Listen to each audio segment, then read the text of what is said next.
The Raptors outclass and outlast the Chicago Bulls. Some revenge, perhaps, for what happened a few months earlier.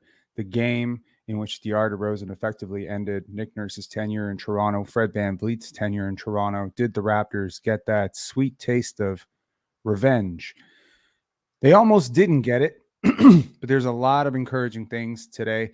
I tweeted at halftime that pretty much for every single minute that Scottie Barnes has been out on the court so far in preseason, he's been the best player on the court for either team.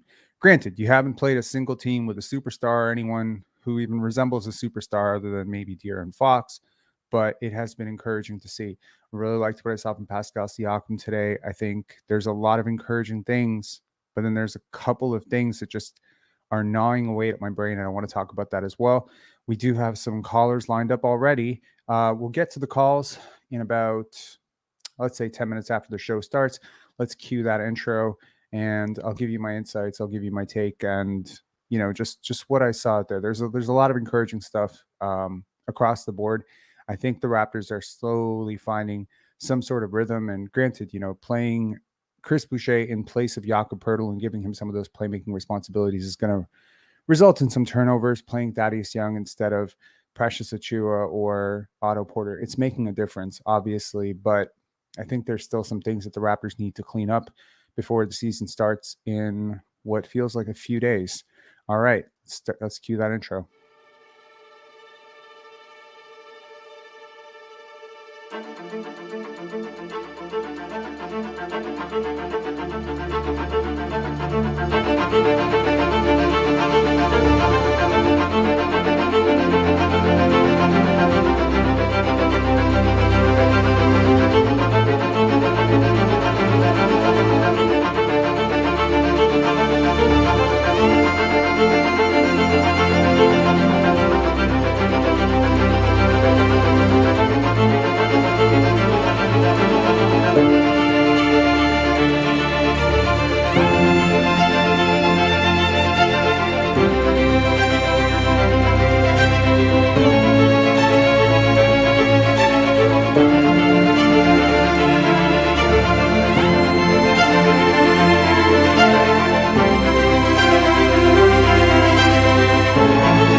All right.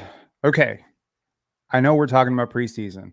Preseason, not the regular season, not the mid-season, not the postseason. We're talking about preseason. Sorry, I'm about to go on a practice rant, an Allen Iverson style practice rant. But in all seriousness, I do like the approach that the Toronto Raptors have taken to attempting to reconstruct their offensive identity under Darko Rakovic. I think there's been some encouraging signs, even though there are a couple of blips where, you see things where you're like, that's last year's team right there. It's usually corrected pretty quickly. And, instincts are hard to wipe out. As Darko Rakovic just said, we need to get to a point where our secondary nature becomes sort of like the back of our hand, right? So it's going to take some time. Like there was a play today where Pascal Siakam had a wide open O.G Anunoby underneath the basket. And instead of making that clean, layup, he passes to Dennis Schroder for a three. There's going to be a lot to talk about Dennis Schroder today. Please bear with me on that. But first, let's talk about the good things. I liked a lot of what I saw from the Raptors, as I alluded to earlier. Scottie Barnes, right? Just a really dialed in performance, man. Defensively, offensively, he was in his own league, right? And that's not easy to do. You're sharing the court with three guys who are considered stars in the NBA, and Pascal Siakam and Zach LaVine and DeMar DeRozan. You're not playing against, you're not playing against the Wizards here, right? You're not playing against the Taipans. Like there's some serious talent on the court with you. And for him to just kind of look like he's speeding ahead of them, it's not just the defense, his rotations, his activity, his engagement, diving for a loose ball and hustling and, generally calling out the referee 15 times a game. It's not just all of that. It's not just his focus level. It's really just how quickly he's processing the game. I loved what I saw from Scottie in that second unit. believe the lineup was Gary, Grady, Jalen McDaniels, and O.G Anunoby. That lineup was the first time in the game, I think it was towards the end of the first quarter or the beginning of the second quarter, where I saw proper spacing on the court for the Raptors, and it was beautiful. It was beautiful. Scottie hitting skip passes across to Gary, and Gary was really effective tonight. I really liked. I didn't love what I saw from him last game, but this is 3 games, and the 2 NBA games that he's played against NBA competition, he's looked solid off the bench, and not someone you typically associate with playmaking. I've really been impressed with that. Let's talk about Pascal Siakam. A lot of brouhaha during media day about, is this the target of who Masai Ujiri is talking about with selfishness? He's got a contract. If he had come out and just said, no, I'm not doing this, I'm going to play my way, y'all adjust, I don't think anyone really could have blamed him. He's the best player on the team. He's a 2-time All-NBA guy. He's 2-time All-Star. So credit to him. Kudos to him for buying in and playing within the offense. He's not really doing anything outside of the offense. He's letting everything come to him. He's letting Scottie and Dennis Schroder, have their initiation. He's not really pressing. He's getting easier looks, and it's not easy because there are times when he's on the court where I feel like some of his fans last year felt like, get this man some help. Like, I feel bad for the dude, So I don't know. I've come a long way on Pascal Siakam over the last couple of weeks. I wasn't sure how he was going to react to everything that happened and everything that is happening with the Raptors, especially with his gigantic contract extension not being offered and sort of a confusing cloud around him. But I've been very, very impressed with him. I've been impressed with his defensive activity and engagement, his willingness to sort of come out on screens and show and pick up a little bit higher than he's used to. I think, and I'm also impressed with him just taking threes, man. He hit a couple tonight, right? So I like this. Like, it's almost like he's like clay. You can mold him into whatever you want. Last year you wanted him to be like, this sort of isolation, selfish guy. He molded himself into that.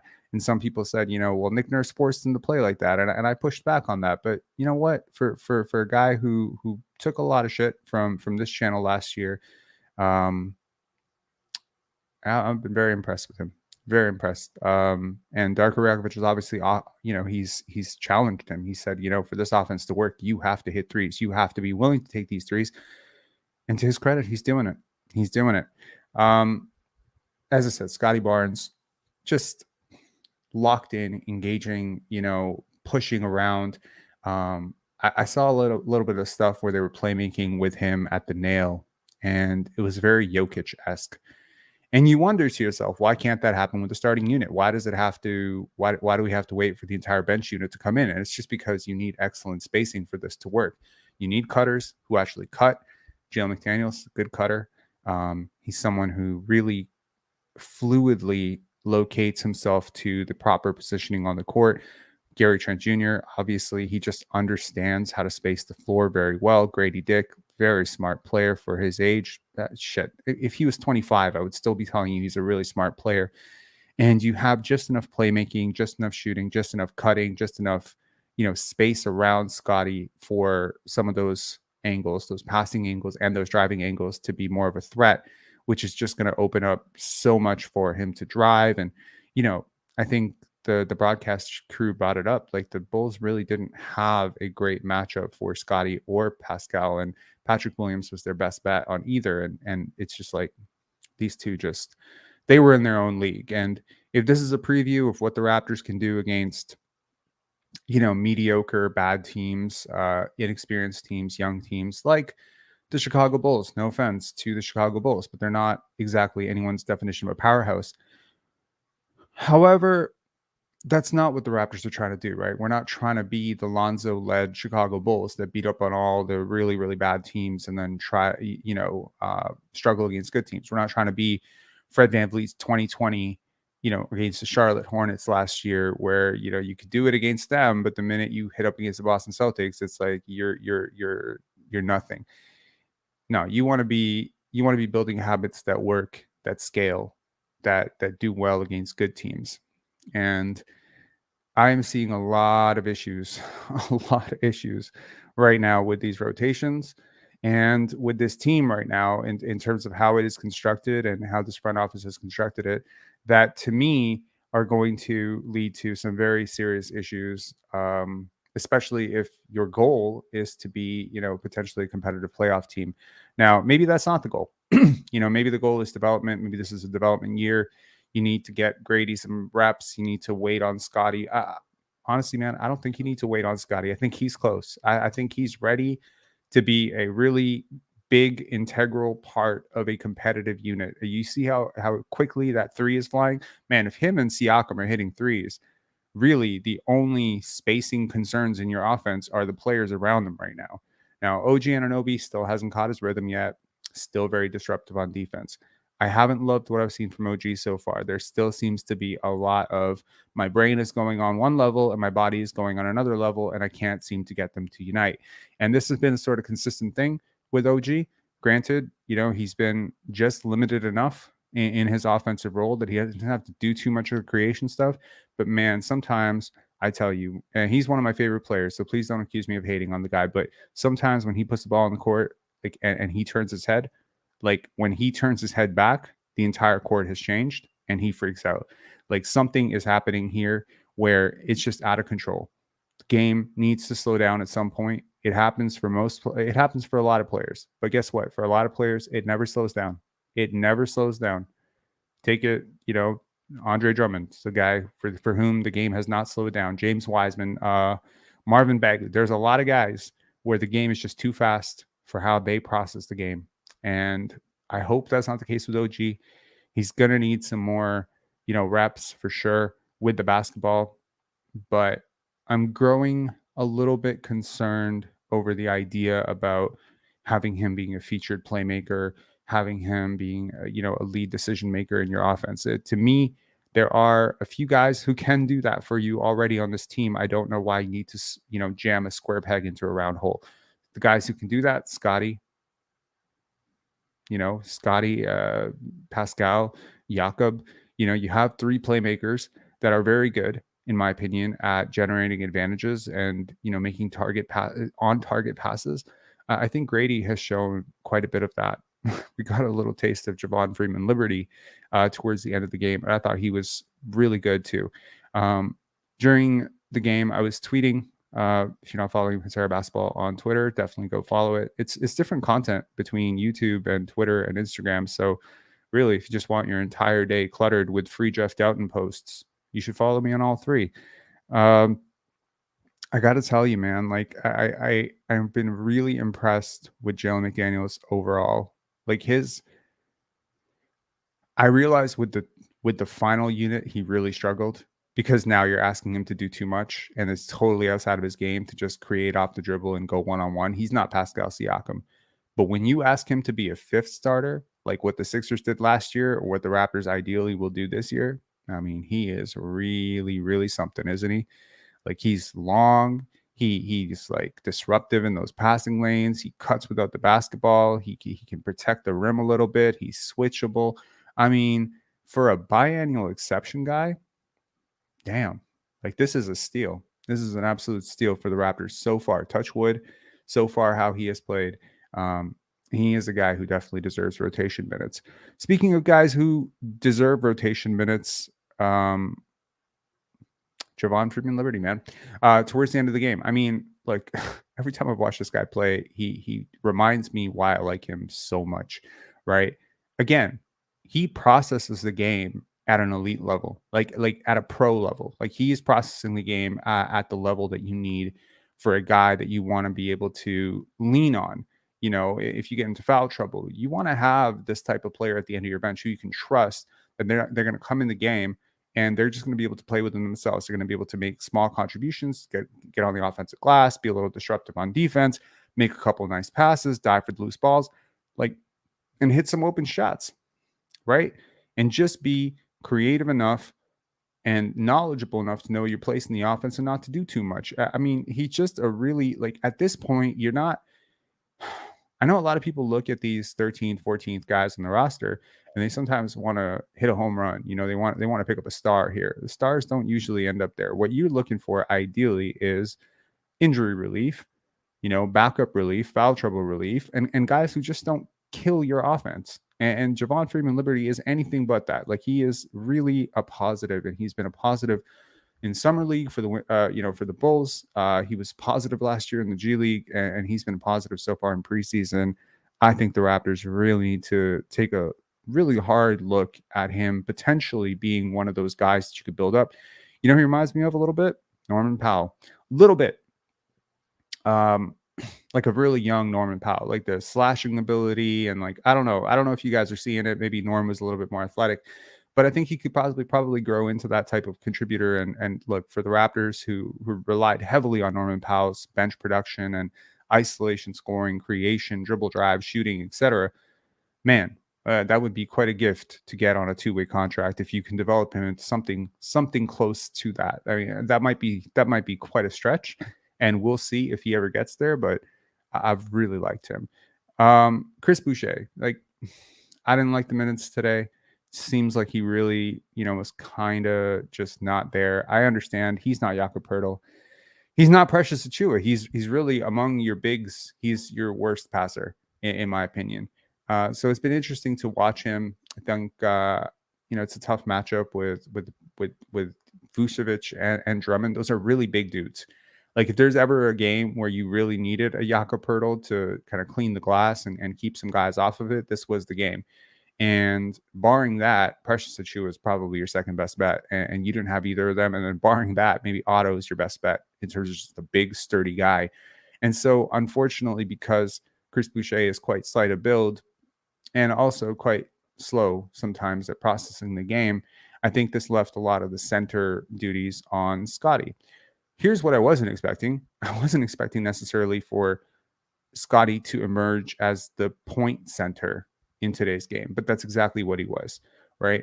So enough dancing around the bush. Let me just get to the parts of the game that I didn't like. And it's just going to be about two players, really. It's just completely about two players.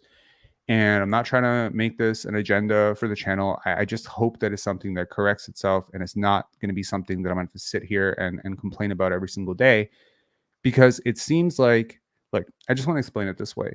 Most people who play the game at any level, whether you played high school, college, whatever, how you learn to play the game taints how you see the game. Would you agree?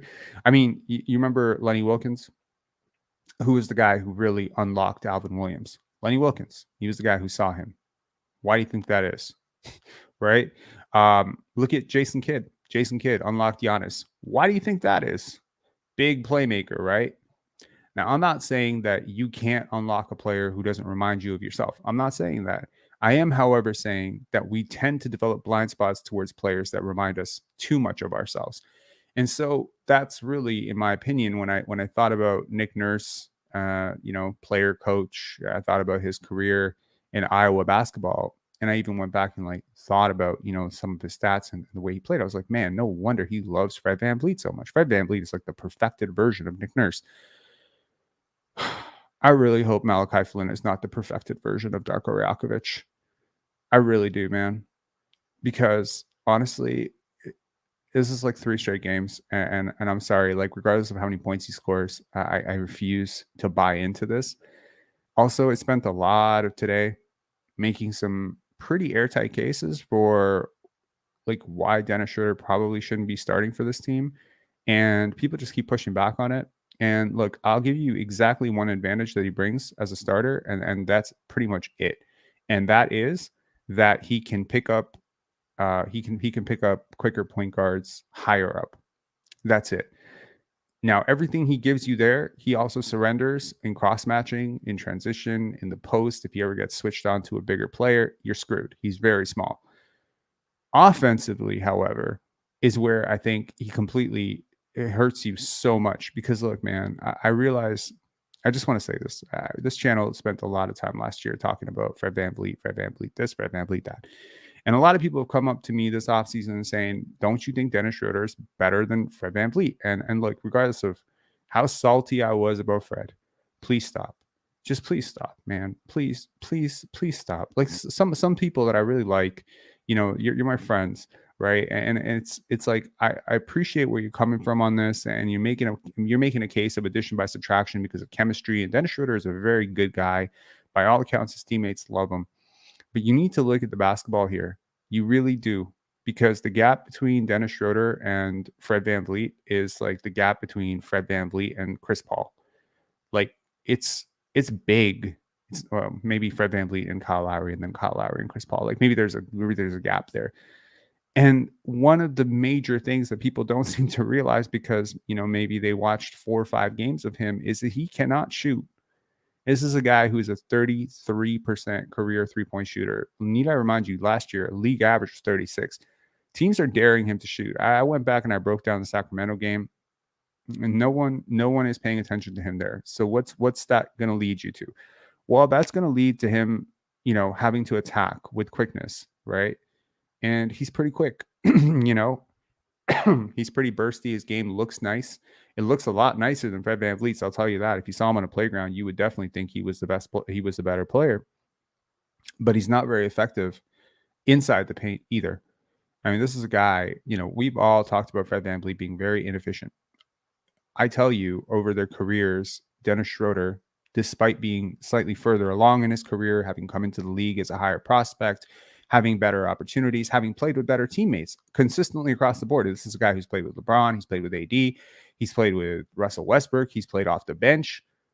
And then not a guy who's ever been asked to carry an offense. I mean, I think there was like one year in Atlanta where he was on a really bad team where he averaged like 20 points per game. And then there was another year where he came off the bench and nearly won Sixth Man of the Year. He's been a spark plug, but a very inefficient one at that. And I'm sorry, it's hurting your spacing. Now, I think the passing is very overblown. I've watched this guy play for a very long time. Please understand, I tracked him as a prospect when he was 17 years old. I've watched him all the way through. Okay. He has never struck me as a pure point guard ever. Regardless of how much the Raptors want to rebrand it right now, he's not. This is Fred VanVleet part 2, but hopefully not a prickly, arrogant, thinks he deserves a max contract type of version. But you are still dealing with some of the same issues. Now, he's maybe a little bit better point of attack. Yes, I'll agree with that. Fred VanVleet used to be a beast as a point of attack defender 3-4 years ago, but after the hips went, it's been pretty much downhill for him, and it's continued in Houston.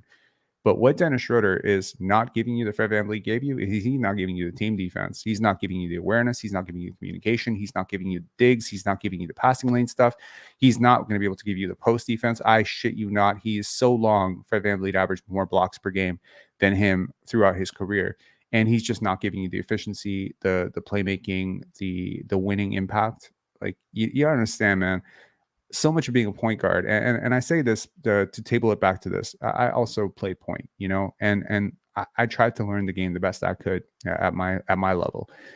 And one of the major things that you realize, especially kind of growing up in the 90s and early 2000s, was being a point guard is just being an organizer on the floor. It's getting your offense organized, and it doesn't feel like the offense is organized right now. And you can make a case that, hey, you're missing Jakob. Well, this is the NBA, man. If you are a veteran point guard, you should be able to organize this team a little bit better. We can make a case that, maybe the team around him and the players he's sharing the court with are not necessarily optimized, but they're not supposed to be optimized. He's supposed to be optimized. So all of those layups that are just missing, I mean, this is against Nikola Vucevic, man. Like, if these layups are not going against Nikola Vucevic and DeMar DeRozan and Zach LaVine in a preseason game, trust me, they're not about to start going in against Jason Tatum and Jaylen Brown. Like, you are always going to be at a very big disadvantage because teams simply do not respect him as a shooter, and they're daring him to shoot. I mean, he's had a lot of big threes. He's a clutch player. So I'll give credit where credit is due. But please cut out the stuff about him being better than Fred VanVleet, because you're making me a Fred VanVleet defender at this point, and it's starting to annoy me. I would start Gary. I would probably start Jeff. I don't get it. I don't. And he's the oldest of the bunch. I don't get it. I just don't. Now, to speak on the second player that I, just really didn't like his game and really haven't liked much of what I've seen from him this preseason so far, and that was Malachi Flynn, right? 0 for 7 today. Look, it's not about the 0 for 7. I don't care about the 0 for 7. I've never given a shit about 0 for 7. There was a game where I think Fred VanVleet went 0 for 11 or 0 for 12, and I didn't care. I was just like, great game. You know, if you're doing all the right stuff, I can give a shit less whether your shot goes in or not. It's not the 0 for 7. It's not the -3. It's not, you know, it's everything else, man. Nothing that he could do with the basketball. And I understand that Javon Carter is a pretty decent backup and he had to match up against him. I understand that, you know, Ayo Dosunmu is quick and he had to match up against him. But this is not DeAnthony Melton, John Morant. Like, you're not going up against the ace of ace here, right? You're struggling against barely above league average guards and struggling hard, might I add, right? I mean, we are talking a lot of the same stuff that OG struggles with, like in terms of just slowing down the game. When he's making a pass, it's almost always the wrong pass. Almost always. I promise. You break down the game film, it's not the right pass. It might lead to an assist, but it's not the right pass. Advantage generation is knowing where the hole is and threading the needle. Scottie does it a lot. Pascal does it okay sometimes. Jakob does it quite well. Fred did it when he wanted to. Kyle did it amazingly. Malachi does not do it. It's a really big part of being a point guard. Grady has shown quite a bit of that ability, that playmaking, forward-thinking ability, right? This is Chris Paul, Steph Curry, like every great leader, Steve Nash, right? You go down the list of all the greatest point guards, you tell me they can pass up it's the IQ, it's the film study, it's the IQ, it's the processing speed, it's all that stuff. You remember when Scottie was just darting down the court? Yo, he saw that play on the inbound. You understand that? That's 3 plays ahead. So I don't have the film in front of me, but basically the play was Pascal was around the half court line. Scottie had just, I think he had bumped knees, or I think he was limping a little bit. And he quickly asks for the inbound and he slingshots up the court and he goes just a little left to unlock the back door for Siakam. And he gets Siakam like right to the basket. Sometimes this requires like, it's rare. It's rare, man. Most players don't have this. Terrence Ross didn't have this. DeMar DeRozan developed it, but he didn't have this early either. Vince didn't have this early. He kind of developed it a little bit later in his career. It takes a really long time to understand the game so well that you could be 2 to 3 plays ahead. And that's ideally what you want from a guy who's leading your offense or initiating your offense or setting up your offense. And I'm sorry, I haven't seen that in 4 years. I have not seen that for 1 second from Malachi Flynn, ever. I have, however, seen a lot of that from Jeff Doughton Jr., and I've left this comment up here. Darko Rajakovic, man, talk to me, man. What are you doing? Masai Ujiri, what are you doing? Bro, like, you have a guy on your team who can do everything you're asking this guy to do, but way better. And he's 2 years older. Yeah, he didn't draft him. Fine. But I watched a coach play favorites last year with his guy, and it rubbed me the wrong way because fair is fair. And if Scottie's fucking up, then you need to bench Scottie. And if Pascal's fucking up, you need to bench Pascal. None of these guys are above that. None of these guys are Steph Curry. None of these guys are Giannis Antetokounmpo and Nikola Jokic. Until one of them gets to that level, then you are a guy. You might be better than the other guys. You might be a guy. You might be a really good guy. You might be the max guy, but you're still a guy. I don't like playing favorites with role players. It really annoys me. So if Darko Rajakovic has a type, then that type is blowing my mind in terms of how much it's so frustrating for me to watch Dennis Schroder and Malachi Flynn so far. Granted, it is early. And I do want to say that I have seen some encouraging stretches from both those guys. I'm not trying to make this all doom and gloom situation. I just don't think that you're better because of those guys being on the court. Neither one of them is a respectable shooter at this point. I don't care what the shot looks like. I don't care what the idea of them is. Neither one of them is on a scouting report for the other team, like chase this guy off the line. And if they're not that and they can't finish, then and they're not some forward thinking, visionary point guards, then what the fuck are you doing? You're just making yourself small to mimic a traditional lineup when you really don't have to. I feel this entire, Scottie might, struggle with point guard duties. No, not at all.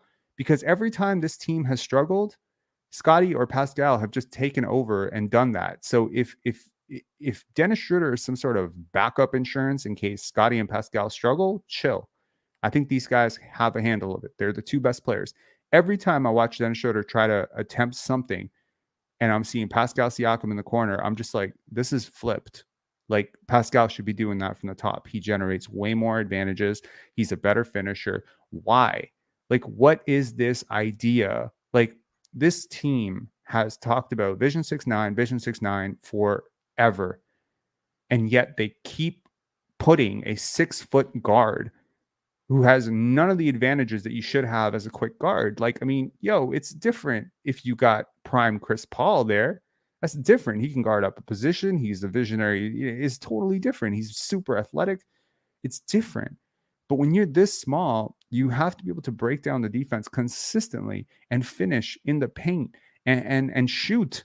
God damn it, you need to be able to shoot. You need to be able to do the Damian Lillard thing. I'm very encouraged they wanted to trade for Damian Lillard, but this is not it. So I'm hoping that at some point this solves itself out. I don't like what's happening to Gary Trent Jr. I just want to say that. I can sort of get from his conversation and from what he's talking about that this wasn't something that he planned for coming into the season.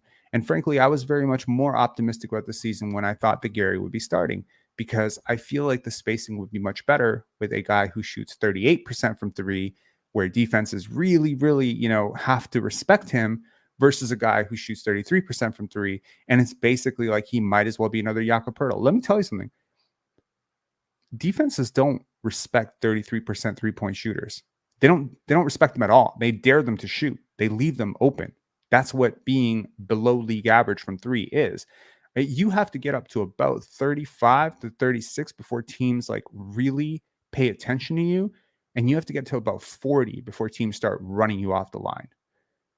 33 and 40 is like, when you play it out over a season, it's like hundreds of points on high volume. So teams are willing, and look, Scottie and Pascal, as good as they can be, and I'm so happy that they're taking those shots, but neither one of those guys is inspiring, fear in the heart of a team.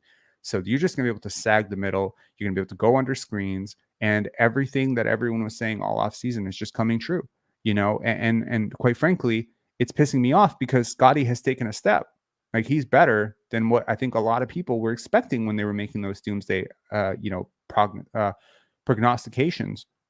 That's probably not a word. That's prognosticate. Is that is a word, right? When they were making those predictions, why did I have to get fancy with it? When they were making those predictions, I don't think they were expecting Scottie to come out like in MIP form, looking like he could be an all-star this year. I don't think they were expecting that. I know it's preseason. Relax, Rob, relax. He's come out big before, but I mean, he just feels different, right? Physically, he's just moving guys around. He's bodying centers. So if he can keep this up, I think your prospects are looking like, you could possibly push a team for 6th, 5th, maybe, but you need to shore up the spacing. You need to shore up the shooting. And it's not going to get better with Jakob coming back. There's just another big body in the paint. Go back and look at the Sacramento games. Like, even on the made baskets that Siakam is getting to the paint, getting to the front of the paint, or, someone's getting to the front of the paint, there's always like a second or third defender there. Now, when that third defender or second defender are De'Aaron Fox and Domantas Sabonis, you get the shot. But when that second defender and third defender is Al Horford or Brook Lopez, you get blocked. So this is not a recipe for success long-term. I'm very curious to see how this is going to play out. Overall, I think today was more good than bad, but the part that's bad is starting to really stick out to me. And what's frustrating is you have players that are on the bench who could probably solve some of these issues. All right, let's open it up. Let's open it up for some calls. There's one caller waiting. We got Coach Mo on. If anyone would like to call, the link is in the description. All right, Coach Mo, thank you for waiting. What's up, man? It was a good game. I enjoyed watching it. But yeah, my main issue with the team is the starting lineup because it starts with the starting lineup. Jakob, Siakam, Barnes, and Dennis happen to be our best playmakers, and you're kind of lumping them together, and neither of them are respectable shooters. So it's like a double whammy. There's no playmaking on the bench. They're all on the starting unit, and there's no spacing in the starting unit, right? And now you have Yeah. to play catch up with bench rotations because you lumped up the same kind of players with different sizes together. You know what I mean? And Yeah. for me, the way this team should operate is you have to maximize Scottie Barnes and Pascal Siakam. Those are your two horses, and that's about it. Everyone else should revolve around those two, right? Yeah. That's like our Scottie Pippen, Michael Jordan, so to speak. They're our LeBron Wade, and that's what we Oh got. man. You Oh know what I mean? man. You know what I'm trying I'm to I'm say? I'm a big Scotty fan, but that No, has but me what in I mean is stitches. those are our two horses, No, I get you. And and you and have to they really maximize have. those two. I mean, look, man, like I mean, I was watching the fast break, right? And you got Pascal Siakam coming down the middle, and you had Jalen McDaniels running one wing, and you had Scotty running the other wing. And I was thinking to myself, if the other two guys are Gary and OG, and they just go pop to the corners, Yep. how the hell are you supposed to stop that? You know And what I mean? Like, I like know, what is this need to? You don't need to play a center. I understand people no, have been kind of scarred by this. I don't know why we started Boucher. Barnes at the five works because if Yeah, you're trying to win regular season games, Barnes at the five is worlds better than Boucher at the five, and just play small. And it's yeah, not even and really small. Barnes is actually bigger than Boucher. Barnes has he a better is chance against Vucevic than Boucher does. You want a funny stat? In the 46 minutes Boucher has been playing preseason games, he has 0 assists. That's 2 games as a starter, where he's doing the quasi high post stuff. That dude, I don't care for Boucher. Like, no offense to Boucher, but I don't watch Raptors games and then excited to watch Boucher. Now, yeah. unfortunately, we had injuries, right? And it's like I wanted to see Precious, I wanted to see Otto, I wanted to see Koloko, but unfortunately, we can't see those players. Right. I wanted to see Down, didn't get much of him. But another thing with the problem with the starters is OG Anunoby isn't much of a release valve, right? I mean, he could be if he just shoot. Yeah, He's but but that's but all he's he can do is insistent. shoot, I and mean, but he's not a dead eye shooter. And I think him he's and you overthinking want him it right driving. You now. want him driving. We all know you want him driving. Gary is a much better release valve, much better. I think If OG, the ball's being swung, I'd rather it go to OG if I'm the defender closing out. That's not that's even fair. debatable. Yeah, that's fair. I mean, because Gary's got like the little step back, side step Yeah, stuff. no, Like he's more he crafty. He's more crafty, right? yeah. But and yeah, the starters, Freedom Liberty, man, that dude, him, him and Doughton would be a dream for what Darko would want in his point Right? five. I mean, They both just these guys, they get they off get the off the ball ball so so quick. fast. Yeah, they get off the ball so fast. I I just want mean, to see it. I want to see it for one. I want to see it for 5 minutes like just there's to four guys satisfy on my this team. curiosity. Yeah, Jeff Doughton, like just imagine this lineup. Jeff Doughton, right? Um, like even if you pull these guys in with a couple of starters, imagine Jeff and Javon Freeman Liberty and Grady Dick with Joe McDaniels and Precious Achua. Like just, I mean, Jeff organizing that offense, it would be fast. They would run. You have Grady and Javon Freeman Liberty who can do a little bit of stuff in terms of like secondary creation. I mean, you have some talent on this team, yep. and But you it's have so to sad stagger because them. You have to stagger them with the talent. You can't have the bench guys just play with the bench guys, right? There was yeah, that lineup at the end of the third where it was Thaddeus Young, Grady Dick, Jalen McDaniels, Malachi Flynn, and Gary Trent, and they just blew the lead, right? At the end of the What'd you third. think? What'd you think of Grady? The sporty boy D Wallace saying Grady is a turnover. I saw a lot of that. He got kind of like I think he's not used to the NBA size and speed. Like, he's trying to get shots off he could get off in college. He can't get it off in the league anymore. But also, he needs to play with better players. Like, he does. And you know what's encouraging about Grady so far is he's still seeing everything yeah, at the right speed. He's yep, just not moving at the right speed. And I would much rather a guy who needs work moving at the right speed, as in like getting stronger, quicker, etc., just getting more experience, because that always comes for a smart player. That will always come. But what usually is harder to come is if you're moving at the right pace, but you don't see the game at the right pace. So, like a Stanley Johnson, right? He came in brick shithouse, right? He could freaking Mhm. guard guys like when he was 18 years old, and nobody's moving him, but he still doesn't know where to be on the basketball court. He just still doesn't know, oh, the possession changed hands. Oh, this, like, there's so many calculations to be made on a basketball court. Double so when you step up a level, right? So what I am very impressed by is that his college tape showed me that he was a smart player at Kansas. I wondered, is he smart for college or is he smart for the league? So far, he has shown me in summer league and now that Mhm, mhm. against NBA athletes, his mental advantages are still showing up in the form of Yeah, he doesn't look flustered or lost. He doesn't look like he's stalling. He doesn't look like he's scared. He's just going up and doing something and getting stopped, but or he's making a pass and it's getting stripped. But this happens to almost every rookie. Like Scottie was a rare breed. This still happens to Evan Mobley, and Jalen Green. Like this is mhm. still happening to those guys. I don't think we've seen a normal rookie in a long time. A normal lottery pick rookie. Like I don't think we've had normal lottery pick rookies. We've had busts, and then we've had like generational types like Vince and Chris Bosh. I don't say Vince is generational, Bosh not generational, but like an DeMar. average type. Yeah, Mhm. like DeMar was a great example, right? Like early on in his career, he couldn't hit a jump shot. He was like really struggling. Sometimes, like, the game was a little bit, too fast for him. But you could see like he had a feel for it and a feel and a rhythm for the game, and he wasn't scared. So I don't know. I judge rookies on a very different rubric. If he's still doing this in 3 years, yeah, I'll be really concerned. But I'm not worried about the I don't think you turnovers can right now. ask him to create advantages, though. You can't ask him to be the advantage creator. That's why the lineups he's in aren't He's really more like a showcasing his skill. secondary creator. Like he's the Yeah. guy who gets the pass that leads to the pass. You know what I mean? But Um. but but that's also very important. And at his size, if you know what I mean, like, because he's gonna have defenses chasing him off the line until he proves that he can't shoot. His reputation precedes itself. He's also very loud. He was very loud at the draft. He made a lot of noise. He's just living a very large life right now. Mhm. Okay, he's got a red target on his back. Like rookies are already, everyone wants to welcome rookies to the league. When this guy walks onto the court, it's like celebrity walking on the court, right?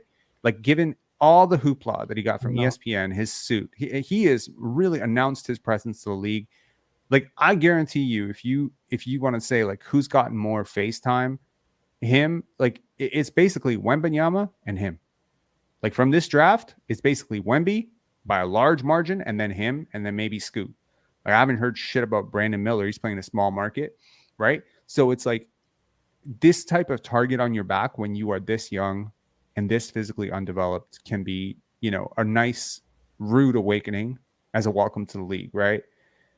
That's sort of how I'm reading it. Because if I'm another player, especially like some of these G League guys or whatever, I'm looking at this kid already, coming in with all this hype, making music videos with Drake's son and Yeah. rocking out to this suit, and I might want to embarrass him. I might want to block him. Might want to make an example out, and I definitely don't want him shooting on me or dunking on me. So I think the target is on his back. You're right. He would be much better off playing with better players for sure. Um. Last thing, Mm-hmm. you think they should stagger Siakam and Barnes? How though? I mean, obviously start them together and end them together, but because with the starters being how Didn't they they do that are, today though? huh? They did do that today. A Like they bit, let they let a bit. Scotty. I think what's funny. I think they're playing really well together. But I not think what I not think yeah. No, I agree. I agree. The thing that I really love is Siakam got 22 points. Man, he barely held the ball. And that dude does not need an ice bath after these 22 points. Last year, he needed an ice bath when he yeah, it scored was super 25. easy. Yo, like this is the one thing I talked to a scout last year around the All-Star break, and he was like he could average 30, 35 points per game if he would just stop dribbling and just, like, I mean, that was probably a stretch, but we were like, this guy could average an efficient 25 to 30 points because he's like natural. He's a very natural scorer. He's very fluid. He has that little spin that tricks at least two defenders every Makes you if single he has game. space. He can run. He has an advantage over every big and every guard. I mean, in a lot of ways, he has a lot of the same advantages that Scottie has as a player. And so it's just funny to me because he doesn't use them. Sometimes it's like he's almost like okay, setting up from the mid post, not super efficient there, dribbling the ball at He 20. actually is going to get the better matchup because they're going to put the big wing on Barnes. Like a large portion of this game, Patrick Williams is on Barnes, and they have Zach LaVine or DeMar on Siakam because that's Barnes is the bigger presence. Like he's a bigger mismatch in the post. So one of those two guys is always going to have a mismatch in the post. It's just there's going to be no spacing for them to take advantage in the starting lineup, right? Yeah. All right, man. Thanks a lot for calling in. Really good to talk to you. We haven't talked in a while, so this is really cool. Oh, interesting is what do you think is going to happen with the last preseason game? Like sort of what typically happens in the last preseason game? Man, I'm just praying for Jeff Doughton minutes. I know I'm not going to get it. I just want Jeff to play, bro. I don't even know why Noel's on the roster. There's guys who are getting burned. We know they're never going to play meaningful minutes. Like we know that. Yeah. Anyways, Coach Mo, thanks a lot for calling in, man. Appreciate it. Cheers. All right, we got 3 callers. Whoa, I'm so glad this is not going to be a super short live. Okay, we got Efe, we got Mohammed, and then we got Lane. All right, let's try to keep these to roughly 5 to 8 minutes. Efe, what's going on, man? Hey, what's going on? I'm good. How you doing? You here to yell at me for my Dennis Schroder critique? Don't hate on my man Dennis Schroder, man. I think I'll just listen to you and Coach Mo. I think we just need to be patient, right? The season has not started yet. The coach is trying different lineups and see what works, not. Right? He's not. It's the same fucking starting lineup the whole way through. No, but no, I'm not talking about the starting lineup, right? It's not who starts that matter, who ends the game. And we know Ashua is not part of the rotation. Jakob is not part of the rotation right now because they're injured. So I think when they come, we're waiting on Jakob to come back and help our 3-point woes. Like this is where we're at right now. Like, you see what I'm saying though, right? Like you had a team last year that struggled shooting threes with Gary and Fred. Now Fred is in Houston and Gary's on the bench, and you're replacing Fred and Gary, who are both like 37 and 38 points. Eventually, Dennis Schroder is likely going to go to the bench, or possibly he's not going to go to the bench though. Like okay. Here's the thing, bro. I get upset when people misrepresent who a player is, right? So if for instance, I got mad last year because Fred VanVleet was walking around like he was Damian Lillard, right? That pissed me off, right? When he was talking about top 50, this, that. He's not that far from top 50 though. Like he might be 70th, 68th for me. That's me. But he says I'm top 50, and that list is way higher in my mind. That pissed me off, so I corrected it. When Dennis Schroder comes in and says I'm going to lead the team, I'm a leader, I'm this, I'm that, I'm here to lead, it threw me off a little bit because I was like, I'm not like, you never heard Otto talk like that, and Otto is a way better player. When he came, you didn't hear that. So this kind of false bravado, as much as it might help someone on the basketball court, it kind of throws me for a loop where it's like, does he think it's like him and OG and Siakam and Barnes? Because one of those is not like the other for me. And it kind of glosses over who he's been as a player, and it reverts back to a very 90s, early 2000s oriented way of thinking, which is that efficiency and impact don't matter, and they do. And he has not been a great player. He's not been a starting level player in this league. That's who you're replacing a borderline all-star player with, who hasn't played like an all-star player, fine, whatever. But I'm getting upset. I think what I'm doing is I think what's bothering me a lot is that people keep saying that he's better than Fred or that he's close to Fred, and he's not. Yeah, but I don't want this year to be a channel of just focusing on Dennis Schroder, right? Because we let's be fair, we see a lot of good things happening on the court compared to last year, and he himself said that we started out good last year. We started out great the year, like we ended off great the year before too. And shit got worse when you started losing. Year we didn't start well, right? Scottie struggled right from the bro. preseason. We started 8-8. Is that good? We ended for the 141. If you say that it is not good. If you Okay, want to be, that's fair, but yeah, after exactly. 8-8, you also had like a month where you almost a month where you're missing Pascal Siakam. You also had Scottie Barnes go like Yes, ghost Scottie for a Barnes didn't month. start. It was obvious that Scottie Barnes was going to have a good season from from last year preseason when they went to Edmonton and all stuff. Because he was playing injured, right? And this year came with a different mentality completely. So, Right.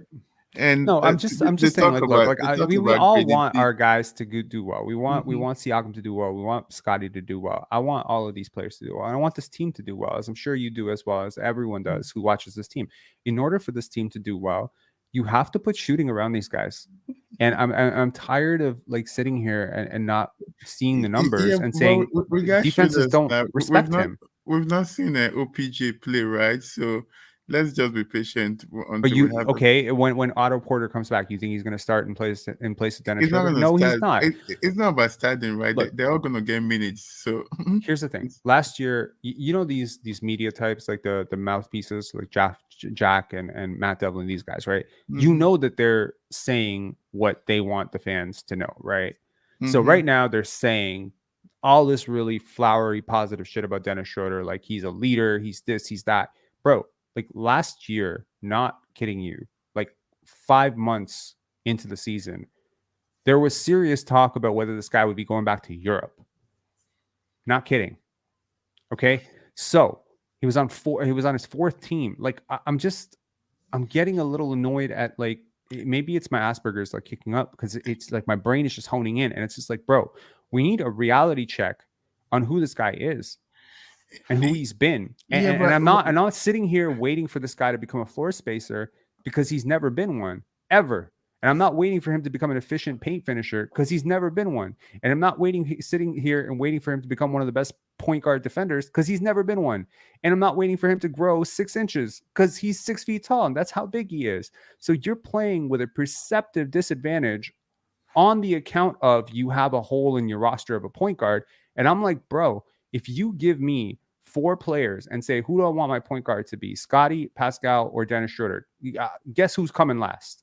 So you have 2 players that, in my opinion, can initiate for you. It may not look conventional, but when you can't finish and you can't shoot, what the fuck does it matter if you can create off the dribble? You're going nowhere. but he's a better finisher than Fred around the rim. Barely. It's like 1%, It's way 1 to better. 2%. No, it's way better. Fred gets blocked all No, the time. bro. No. That you can say Okay. he's not a good shooter, right? But finishing around the rim, no. He's I think, not that much better, bro. I yeah. checked his shot And I chart. think, It's like 2% better, maximum 2 to 3% better. And he and you're should talking, be because he's longer. He's a 6'7" wingspan. He should be better finisher around the rim.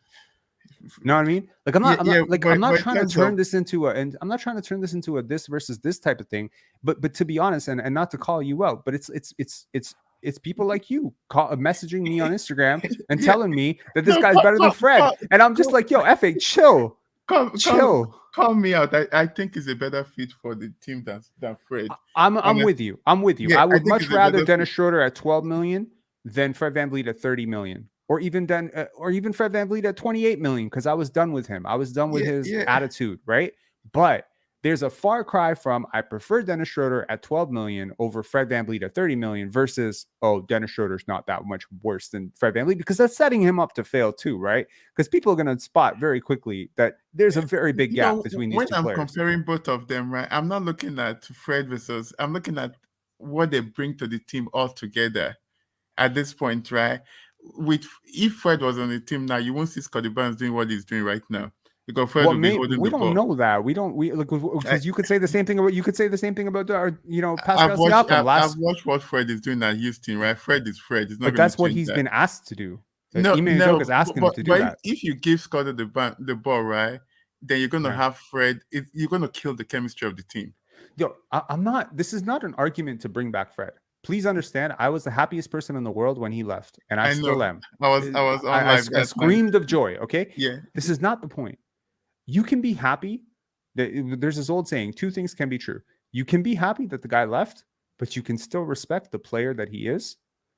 You can be happy that Dennis Schroeder is better for team chemistry, but you can still understand that he has considerable weaknesses. See, I could be happy that Garrett Temple's on the team because he's providing veteran leadership and because I like, the role that he's played in New Orleans. And I really like how their young players developed, Trey Murphy and Dyson Daniels. And I don't know personally if he had something to do with that, but, I assume he did. And the Raptors did their homework on him. So I can be happy he's here, but I can still tell you he's a scrub, right? Like we can do two things at the same time. So I could be happy that Dennis Schroder, the leader, the family man, the person, the competitor, that guy, the chemistry guy, the lead by example, put my arm around the young guys. I can be happy that guy's here, but I can still tell you this guy's not a fucking great, like he's not Fred VanVleet. Okay. Like that's what I'm trying to say. He's not a great defender. He's not a great offensive player. I'm struggling to understand, number one, how the fuck he's supposed to fit with a unit that can't shoot. Like the weirdest thing is he needs shooters too. Like you talking about, oh, he's a slasher. You know what slashers need? They need driving angles. He is going into the pack paint. He's struggling just as much as Scottie and Pascal. They're all fucking each other over because none of them can space for the other person. And when you face a great team, like a really great defense, like Boston or Milwaukee, mark my words, they will go under on every pick. You will not get the same pull that you were getting with the Fred and Jakob thing. They're going to let Jakob do whatever the hell he wants. They're going to leave Scottie and Pascal open, and you're not going to have Gary Trent. You're not going to have Gary Trent and Jalen McDaniels and Grady Dick and guys like that out there who can actually stress the defense 25 feet. Like this is a spacing nightmare. It's not going to get better. I'm not trying to say the type, the iceberg. I'm not trying to press panic. I'm still very optimistic about the season, but I'm even more optimistic now that I've seen like that Pascal's willing to buy in and Scottie's this new player. And I'm just like, yo, like, don't sleep on this team. Like it's going to get fucked over for a guy who's not even part of the core. It makes no sense to me. Anyways, but I think what's his name? I think Daco is going to adjust if it's not working. So I'm not worried about that, right? But you mentioned Matt Devlin and the rest. You obviously need to know that there's some form of recency bias because of how he played in the FIBA competition.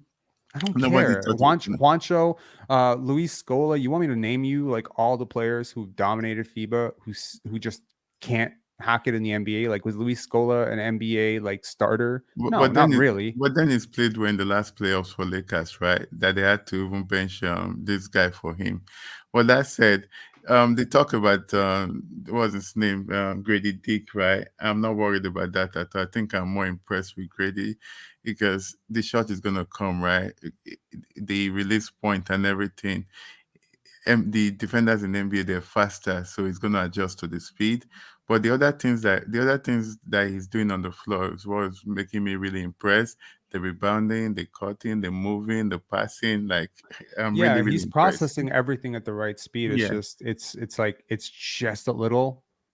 He's gonna learn. Like when he does, I think like by the end of the season, give it to the end of the season. I think he's gonna be a rotation player for you. I think he's gonna push someone out ahead of him. And you expect this with a guy who's not physically developed. Again, we've kind of gotten spoiled with Scottie and OG and guys like this kind of coming, but I don't think we remember how much time guys like Pascal and Fred, guys who needed time in the weight room to get developed.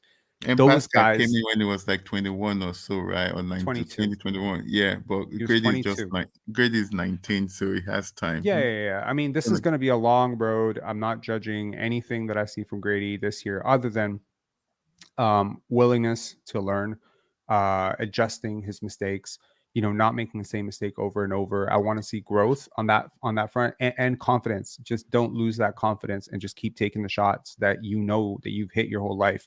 And I mean, like the more I dug into him around the draft, like just hearing his story about like how he used to do you hear the story about how he used to shoot blindfolded so he could shoot like even when he's contested? So he was in the driveway at night and then they didn't have lights. So he would like, I think he was saying either he was shooting in the dark or he was shooting blindfolded. That's crazy. And I mean, I've heard similar stories. I think Freeman Libertines should be part of the rotation, like the two. Seriously. I think he should get an opportunity. I just think like when it's one thing when it's Steph and Clay and Draymond and one of them is taking a step back, but there's so much history, so much legacy, so much tenure that you're just like, okay, even if Andrew Wiggins is a little bit better than Klay Thompson right now, I need to respect the dynamic fit and the culture and everything that we've built here. But it's a totally different thing when we're talking about Malachi Flynn and Javon Freeman Liberty and Jalen McDaniels. Like, these are all, like, I'm not trying to be rude. These are all fringe guys. Yeah. Like, if they popped out of the league tomorrow, no one would throw a parade. No one fucking cares. Okay, these are all guys. They're barely guys. Like, I'm not trying to be rude. Again, I'm just trying to keep it 100 and keep it kind of in perspective. These are not players.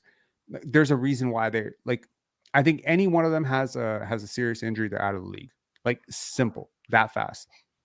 And so this is not, Alonzo Ball or an Alex Caruso level, player. Like, you don't need to think too hard about it. You just put on the 5 guys who fit the best, who play the best together. And I just want to see Darko Rakovic open himself up to, if he hasn't, to Jeff Doughton being a part of that equation instead of Malachi Flynn. That's mine. Anyways, we got 4 callers. I'll be on the other side listening. Yeah. Yep. Thanks, everybody. Have a good one. Okay. Cheers, man. All right. These calls are going a little bit long, and I have a feeling the next one will go long too. So what I'm going to do is I'm going to open it up to a discussion. We're going to bring Lane, James, Andre, and Mohammed at the same time. Let's try to be respectful. Let's try to let each other speak. So Lane, what's going on? James, what's going on? Andre, what's going on? Mohammed, what's going on? All right, we got 4 people on. We've done this before. How y'all doing? Good. How you doing, brother? Good, brother. We're doing well. All right. Okay, so only thing, I mean, no one really has noisy. How are you? No one has a really noisy microphone or anything like that. That's cool. What'd you guys think of the game? I'll ask you kind of like one by one, almost like a panel. So Lane, what'd you think of the game? Quick thoughts. I've really encouraged what I saw, Scottie and Pascal. Obviously, I mean, 2 best players on the team. I would really like to open up a discussion with you guys on, I think we're going to regret not signing Pascal over the summer come next year, because not only is he going to get more expensive, but I think I don't think he's a very vengeful guy, but he heard his name a lot in trade talks this summer. And I think he'll kind of try to squeeze a few extra $1 million out of the Raptors' pockets if he does decide to come back. He can't. He's going to be offered a max. You can't get more than the max unless you qualify for the super max. Are you suggesting he's gonna make All NBA? I think so. He's completely bought into the system. I think him and Barnes are a great 1-2 punch. I mean, I've said this going back to the 21-22 spring when we made that big run to get the 5th seed in the playoffs. They were a really big part of that. The huge part of that. Him and I mean, everyone who comes out here saying that Scottie and Pascal are going to bump heads on the offensive side of the court, they're not. They're a perfect 1-2 punch. They're a vibe. Like they're really good yin and yang in terms of locker room fit too. Like it's interesting. Like very extroverted versus very introverted. It's young and old. I don't know. Like it's funny. Yeah, no, I've been very encouraged to see that. I tend to agree with you that maybe the Raptors should just extend him right now. I don't see the downside. He's certainly not less valuable than some of the guys who are making that money. I mean, Zach LaVine's making that money. I certainly think Pascal Siakam's a lot better than Zach LaVine for me. So for sure. Anyways, James, what did you think of the game? And any thoughts on what Lane just said? I mean, Lane just nailed it. You guys just hit it right out of the park. I mean, seeing Pascal and Scottie on the court, like in that 4th quarter, was electric. I agree with you about Schroder, though. Those threes that he took at the top of the key when the possessions were coming to an end, it'd be great if that went to Gary instead of Schroder. I don't know, but I think it was a good win considering the fact that we didn't have, Hurdle or Precious, but I mean, I was just all about Scottie or Pascal. I mean, they just really dominated without effort in that 4th quarter, and that was really big to see. Yeah, no, for sure. If you could, Andre, what did you think of the game, man? I think it went well. I think the offense is running kind of smoothly. My only concern is, and I think this would go back to your basketball mind, just like hearing what you think, is about how the offense is being run and how there is a lot of ball movement, but there's not a lot of player movement. And I want to know if it's just that people are still trying to learn learn the offense and move in motion. So I would always want to Yes, that. it is. Yeah, Okay. it is. So, what the Raptors did, I think, a couple of days ago in practice was they played an entire game or an entire scrimmage when they weren't allowed to dribble. So they're still trying to figure out the rhythm of where to be and where not to be. There was a couple of Mhm. times today where you see two guys kind of cut into the exact same space and it forces a turnover. Yes. I think it was the Scottie and Pascal or Scottie and Boucher kind of cut into the same place, or two guys cut into the same place and someone forced a turnover. And it's just, it'll be easier with Jakob. Like Yeah. Jakob's a smarter player. He's probably one of your smartest players, if not, I would argue he might be your smartest player or your Mhm. second smartest player. So he can organize. And I think there's a reason why Darko Rakovic has talked a lot about, we're going to run him like Domantas Sabonis. Now, I just saw Domantas Sabonis hit a three. Domas has always had, a little bit of range and just an ability to pop out a little bit more. And I think that might be sort of a difficult thing to mimic that without a jump shot. But I do understand him just sort of being more like a playmaking hub that can settle your offense and can become a bit of a release valve. And I'm willing to be open-minded to see, 5-6 games into the season what it looks like with Jakob, because I think he's a really big part of what they're trying to do in terms of, settling the offense and maybe even, in terms of creating space for Dennis Schroder to attack, into open gaps, to collapse the defense and maybe find corner shooters or whatever. It could work. And it's hard to gauge what it's supposed to look like when you replace someone as gifted a passer as Jakob Poeltl with like the exact opposite in Chris Boucher. But you can't bank on a guy playing 82 games. And I would just expect that if you're going to be playing a guy like this, like, that he should be, as a veteran, someone who's able to settle your offense and organize your offense. And I didn't see that today. I didn't feel the offense was organized under him. I didn't think it was totally out of control and chaotic. Yeah. But in the first half, I think Malachi Flynn outplayed him in the first half. Like when Malachi came in, it felt like the offense felt a little bit more organized. And then when Scottie started running more initiation, and then in the fourth quarter, it was just the Pascal and Scottie show. And then at that point, Dennis is spacing for those guys. And now you're just like, why? Like, why is this 6-foot guy who does not shoot well in the paint? Like, if you're that concerned about point of attack defense, like, maybe you need to make a trade. But Reach. I don't know. Well, I was, something I was talking to a friend of mine about is just like, especially the fact that Schroder can't shoot, and you saw it a few times where they played way off of him on the defense, and then the offense just stood still, couldn't figure out what to do, and because Schroder refused to shoot, and then it's like they're trying to make something happen, but there was no movement, and I think in my mind, especially as a basketball player, you need to move. The players need to move more. If you have a playmaker that can't shoot like that, you have to make it so that those players around him that can shoot or to get to their spots, they need to move more, right? So, other I'm than just not seeing a ton of advantage generation. I'm not seeing like a ton of gifted pass. He's never struck me as a gifted passer all the way back to, his youth days in Germany to like, I've seen him more as like a scoring combo guard, an undersized scoring combo guard. So if but you pick and have, roll, he was really good with Clint Capella back in the day with Atlanta, right? So he's willing. yeah, I mean, how good were those teams? Okay, yeah, well, that's true. Like I'm just saying, like it's like it's the exact same argument as the Fred and Jakob pick and roll, which was a slight improvement on that because Fred could really shoot, but then a bit of a drop off because Fred can't really finish in the paint and doesn't have that dynamic burst to get past this guy without a screen. The issue was, yes, it works in the regular season. Yes, it works against Chicago. Yes, it works against Charlotte. Well, it didn't work against Chicago, but in theory, it should work against Chicago. It doesn't work against better teams. The minute you go up against a better team, they're going to shut that down so fast. And I'm telling you, it's like you want to have ideas that scale exponentially. You want to be building around a concept that scales up across the league. You want to be able to do the same thing.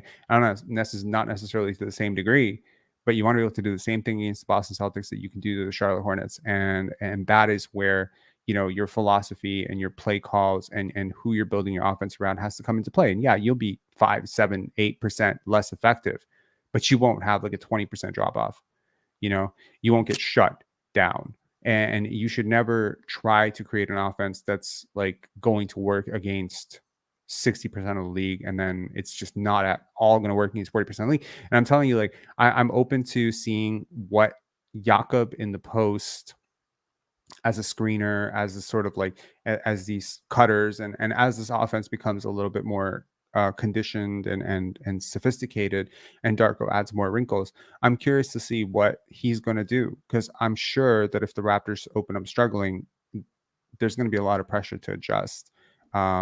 Dennis Schroder does not have Fred VanVleet tenure here. He does not have a championship. He does not have anything like that. So if he really struggles, someone brought up here, Dennis had a pretty tiring summer, still getting back in playing shape. That may be true. I have no idea. I'm not his trainer. I have no idea. But I don't know. Anyways, Mohammed, what'd you think of the game, man? In my opinion, I think we need to trade Siakam. I would really a trade. Sorry, Mohammed. I gotta put you on mute, man. You sound like you're underwater. I apologize. It's really, really difficult. Anyone else hearing that? You want to try to fix your mic issue? It might be. I can tell you what I think it is. It's probably because you have me on YouTube, and also you have StreamYard opening. So if you can just shut off YouTube and then just open StreamYard, you should stop echoing the way that you are. I'm gonna try again. Okay, we unmuted your mic now. Better? Try to say something? Can you hear me better now? It's still really bad, man. I'm sorry. Are you on your phone or something? Yeah. Let me just Yeah, try to hop up and maybe when we're done this call, try to call back. I apologize. Yeah. Okay. Lane, what do you think of O.G Anunoby? I think he's sort of struggled for me the first 3 games. Give me a reason to be hopeful here. Like, I'm one of his biggest fans. I'm not trying to say like I'm quitting on the guy, but like, what can he do to be more effective? Is just he needs to make quicker reads? Is it that he just needs to simplify his role? Is he doing too much? Is he thinking too much? Does he need to be in a better position, or is it just the players around him? He's a rhythm guy. When everything's going right, everything's going right. When everything's going wrong, everything's going wrong. There's a notion out there that he's like a $30 million a year contract guy. He's not that. I think the only teams that would pay him that would be like the Charlotte Hornets and the Houston Rockets. Like bottom feeder teams. You don't think he's better than Jeremy Grant? I think he's better than Jeremy Grant, but look, Jeremy Grant just got $30 million. I know, but look at what team Jeremy Grant's playing for. The Portland Trailblazers, the team that's been trying to trade for OG, like for literally. Yeah, I think he's just a really good guy to put around 2 stars. If Scottie and Pascal are those 2 stars, then you're sitting pretty, because basically that's what everyone in the league has been trying to do when they try to trade for OG. And he's so portable, and he's so malleable, and he's so versatile defensively. Even today, I am very curious to see if he can unlock more of himself within this offense, because I do wonder if Darko, players grow at various times, and this as a coach, like, sometimes you just need someone to really show you, teach you, take you under the wing a little bit. So I wonder if this is just something that, maybe he just needs a different voice to kind of explain to him what he's doing. Yeah, just simplifying his game, simplifying his role. I think he's trying to put it all together at the same time right now, right? The shot making, the creating, all that at the same time, when really he needs to get the shot making down first. And when he gets comfortable and he's a consistent 38 to 40% guy from 3, then maybe we try to use him as a connector on certain passes and all that. But I think right now he's just trying to put it all together at the same time, and it's not working out well. However, what I do like is when it's not going well, he doesn't force the issue. When he misses a few shots in a row, it's not necessarily like he just starts chucking them up, trying to get in a rhythm. He's selfless to a fault. But my concern is that when things are not going well for him, he goes to the opposite extreme, where he becomes more like extremely passive and very passive. And you need him to be a threat. Like a lot of people made a comparison. I can't remember. There was a very credible NBA player. I think it was Mikal Bridges himself Mikal who said it. Bridges. Yeah, Mikal who Bridges, made the yeah. comparison to Mikal Bridges. I watched Mikal Bridges for a long time. He's one of my favorite players. I don't see it. I don't see that dynamic Me either, handle and me either. stuff.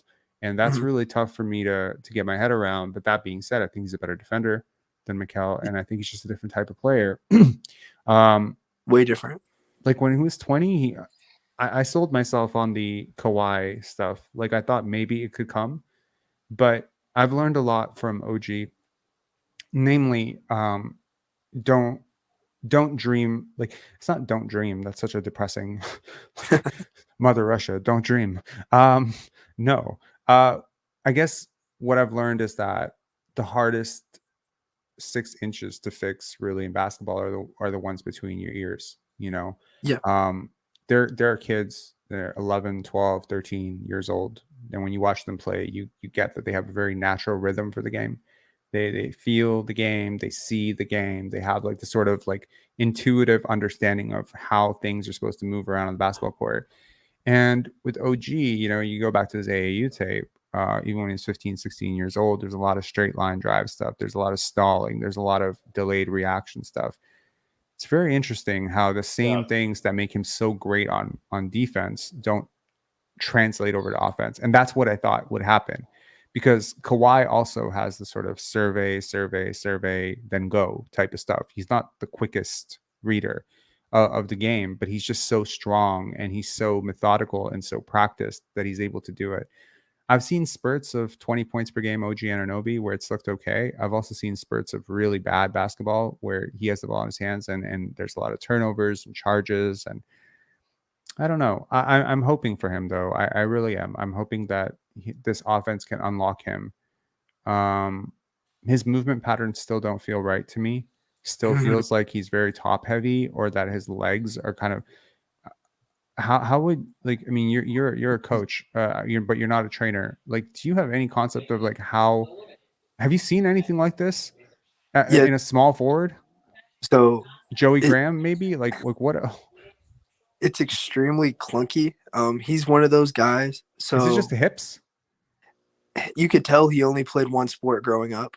You know, you could tell like when guys are multi-sport athletes, they That's have true. different rhythm. Like for example, like Pascal Siakam grew up playing soccer, and then found basketball later in his career. Scottie Barnes grew up playing football, You can and tell. basketball. You could tell they're a Scottie did play football, yeah. exactly. They're a multi-sport athlete, and I'm guarantee you, almost every player from the United States on the Toronto Raptors or in the NBA grew up all throughout high school playing at least 2 sports, whether that be basketball and track, basketball cross country, basketball football, basketball baseball, whatever the hell it was. They grew up playing 2 sports, and multi-sport athletes just are different in their movements. Like they're way different in their movements. You can tell Grady played multiple sports too, right? Hell yeah. You could tell Yeah. Grady. I mean, look at LeBron James, for example, played football and basketball, and that physicality translates over. 100%. And then you could tell the guys that only played one sport, you know? And that's not to say that the 2 sport athletes are better than the guys who are 1 sport athletes, because there's 1 sport athletes that just played basketball or played football or played baseball their whole lives that are absolute studs. But I think those 2 sport athlete guys have an advantage athletically just because of the rhythm and the movement. They're training different muscle groups as well. Like Exactly. I remember so I started out in basketball was like a love of mine. But I was better at tennis growing up. Like I was a tennis teacher when I was 13 years old. And I remember that the more invested I got in basketball, the better I became at tennis. It was the weirdest thing ever. And every summer, you know, my uncle would note it. He'd be like, "Oh, you've been playing basketball some more, huh?" And I was like, "Why?" He's like, "The way you're covering the court is like, it's not like a tennis player. Like you're able to cover it like a basketball player, and all of the, you know, defensive drills that you're doing, you're training a completely different movement pattern as well. And you're also training, I think, your brain to move in different directions." I wonder if with OG, there's just like, because he was so big and strong at an early age, and he was huge, you know, like a really strong guy. He's always been kind of built like an ox. There was a lot of straight line drives, a lot of transition play. And I just wonder if, you know, his game just never really translated to that shifty, bursty, left-right stuff that Javon, Freeman, Liberty can do. And I wonder if it's too late to bring that into his game. But I don't think it is. I just think he needs to. You know, it's weird. Like I think he just needs to let go, man. I think he needs Yeah. to stop trying to play perfect basketball. Like that's sort of like my perspective on it. You know, like Scottie, you could tell he plays free and kind of Mhm. loose. Like he doesn't care if he has like 12 turnovers. That's a really good way to play basketball. I think you start playing with like, I don't want to make a mistake. You will absolutely fuck up everything. So, and I think that's how Malachi plays too. You You could know, tell. there's a lot of pressure. Like there's a lot of internal pressure, and I can't remember who the hell said it the other day, but it was Robert Ory, right? And someone brought this up. They're like, they asked Robert Ory how he was so clutch, and he said, "I know it sounds kind of corny, but I just know that whether I make a shot or miss a shot, like everyone in my life is still going to love me. My family's going to love me, and everything. It's not going to make a difference at all. It doesn't matter, Mhm. and that's why I'm so clutch, because this shot is just like any other shot to me." And that's interesting because Scottie's kind of the same way, right? He's super clutch, right? You think about that, like, the psychological element of what happens if I make a mistake, like that's a very different equation for different people. And there are a lot of players that psych themselves out. They're like super talented and they start questioning their games to get to the next level. And then boom, like now they're scared to make a mistake. And if they have a coach who's also benching them every time they make a mistake, well, now they're like ultra pressure, and yeah, so I think he's playing with a lot of pressure for a guy who has the green light. I don't know Yeah. if you know. I don't know if you know. I don't know if you know. He could miss 15. He could go. He could start the season 0 for 38. He's still going to be a starter. He could start the season 0 for 75. He's still going to start. Like he Yeah. has the ultimate green light. So he doesn't He's a need to top play 3 player. scared. He's a top 3 player on the team. He's a default starter. I mean, who are you going to start over him? McDaniels, and how are you going to sell that to the fan base? You're Yeah. not. FA saying OG played football until he was 8 years old. Is Until that he was bad? 8 is no, that is not valid at all. If you're not playing 2 sports through high school, that's not valid. Yeah. I agree with you. Can I bring another point to this then? Sure. Because, Lars had talked about even bringing, if they should sign Pascal or not. But what if it's the space within the game that Pascal is taking up too much of the space, and OG's not sure where his role is in the game. Maybe it's if we remove Pascal from this team, that it would free up OG to play more dominant, maybe a 3 or 4 on the offense, and he would, because when he's down low, he's more dominant than a bunch of these guys, anyways. So I know you guys want to sign back Pascal, but I think when we look at the trajectory of the team right now, you're looking we're on Scottie's timeline right now because that's our guy, right? And when you get where Pascal is, and then you're going to drop a max contract on a guy, how do you add players that fit around Scottie when you have another guy with a max contract? And then if he's not the guy, why are you giving him a max contract? The only reason why I would say sign him is to trade him, not to make him part of the future.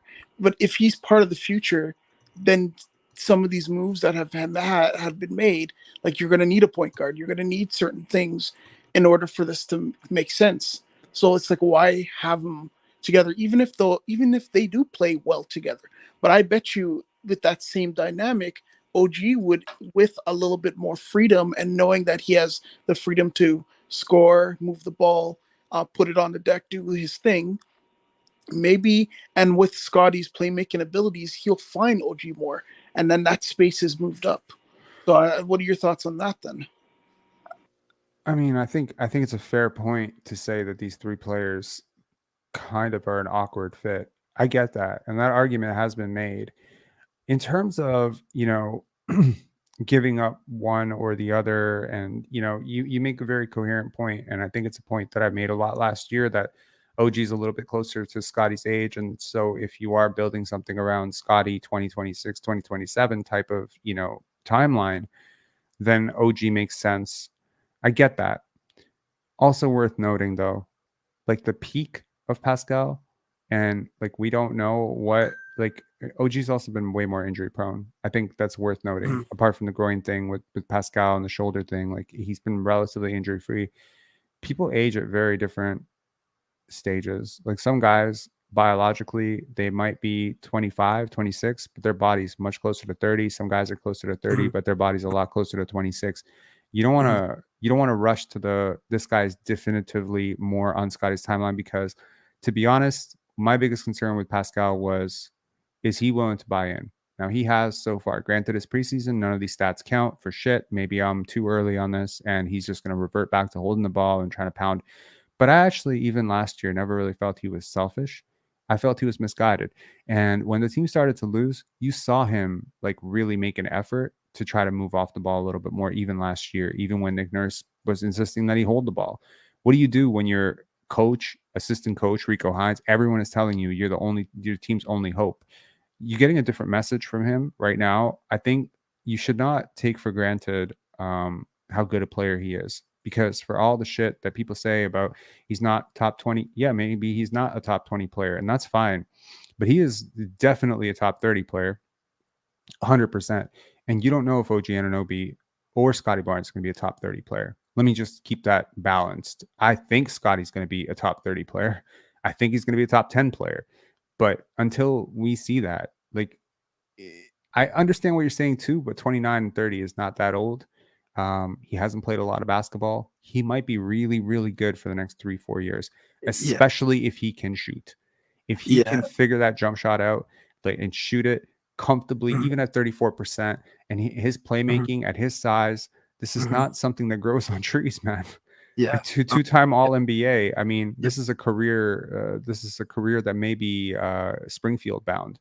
Okay. Yeah, and he wants to be here.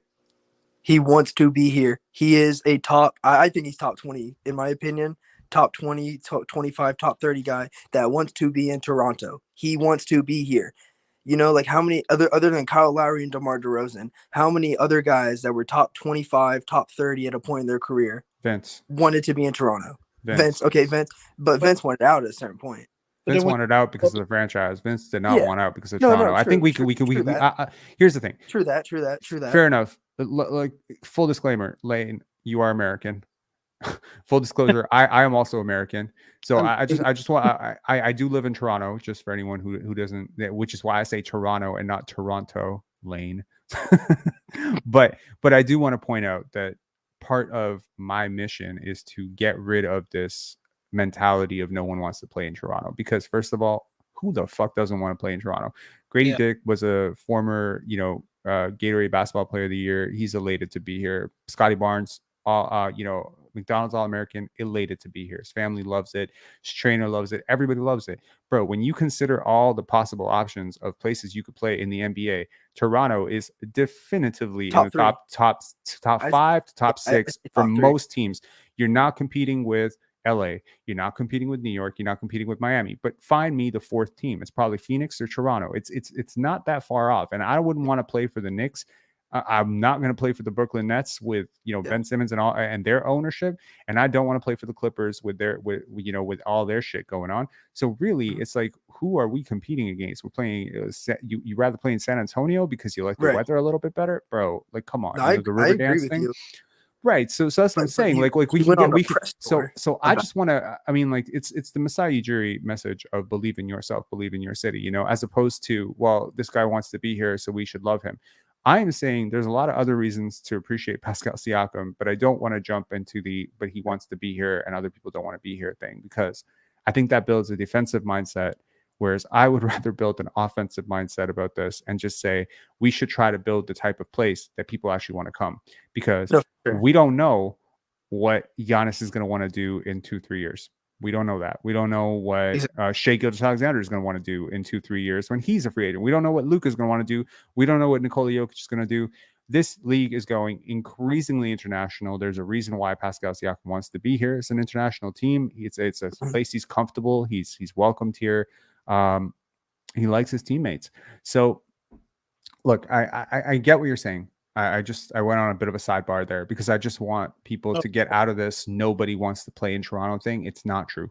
Yeah, that was not true. Yeah, that was my point. My point was more like, if we have a guy who, in my opinion, is a top 20 player in the league, others probably like 30 or below, right? Yeah. And he wants to be here. I mean, every contending team has 2 max contracts, right? and one of those 2 max contracts is Some have probably 3. some have 3 exactly. Okay, and that second or third player on the max contract is probably anywhere from the 20 to 30 player range, right? Like Phoenix, that's Bradley Beal. Boston, that's Jaylen Brown, right? You think LA Clip. you think LA Boston? Clip. Okay, you think Drew Holiday is better than Jaylen Brown? Yeah, I might agree with you actually. Fit wise, yes. Yo, okay, so worth noting, Boston might actually have 5 top 55 players. Because I'm willing to say, like, I heard JJ Redick say Derek White might be a top 50 player, and I was like, I'm not willing to go that high based on Derek a couple. White's a dog. He's a great. dog. He's top a dog. 50, bro. He's a dog. Over who? Top 50 and playing his role. He's a dog, though. He's a dog. I like how you said that. Like top 50 and playing his role. Okay. He's a dog, though. Every team needs a Derek White. I agree. I mean, but in terms of 5th starter, like, I am not looking forward to the Boston Celtics, man. I'm rooting for them. I want to see that bench. That bench is depleted as hell. That's their downfall. I feel the same way about them. But all their starters can play make.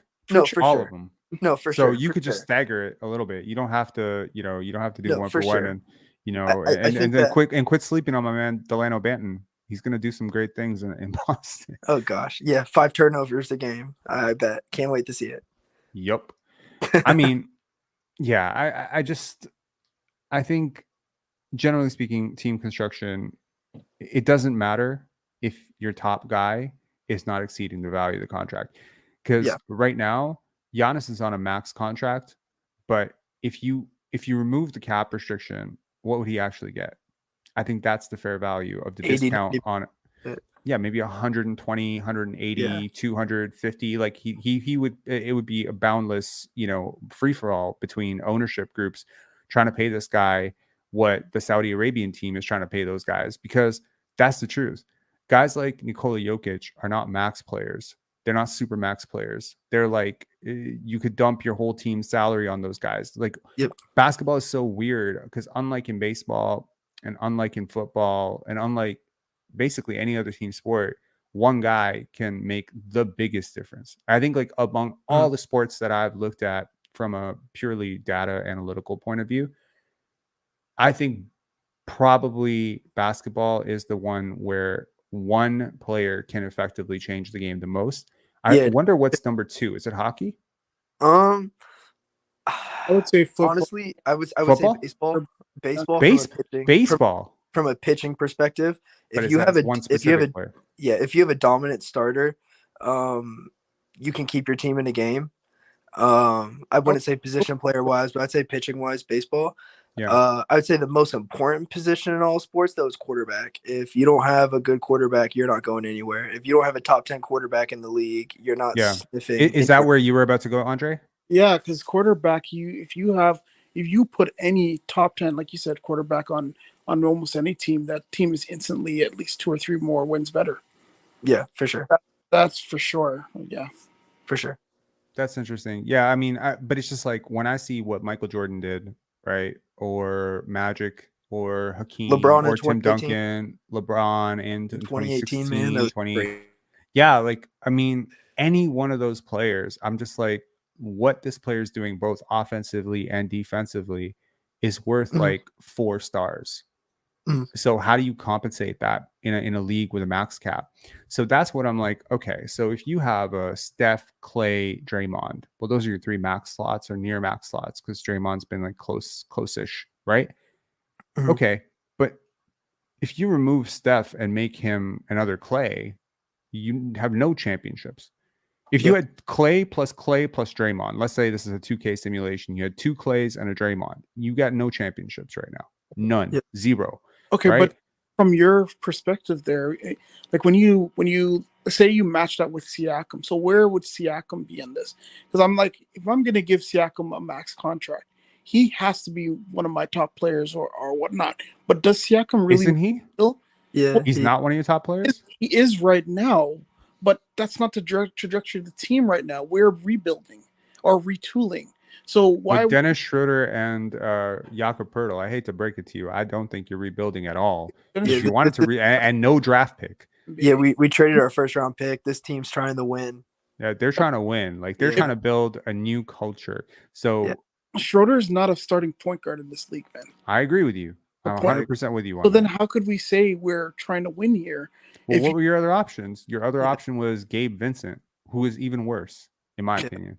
Yeah, Well, but that's what I'm saying. So then why not be more patient and build around Scottie in a sense? I think it was just mainly because Fred took so long to decide. It was kind of like Oh. a final fuck you to Well, the team. what Because about Brogdon? Because he's on the market now. Like, yeah, but he's not. But he was a free agent. Also, the slew of injuries. That guy Yeah. failed his That's medical. Way better player than Dennis Schroder. Yeah. I could make an argument he's probably better player than I don't want to say maybe No, he's say it. he's kind of in the same ballpark as Fred for me. A healthy Malcolm Brogdon is kind of close to Fred. Fred's a better defender in theory.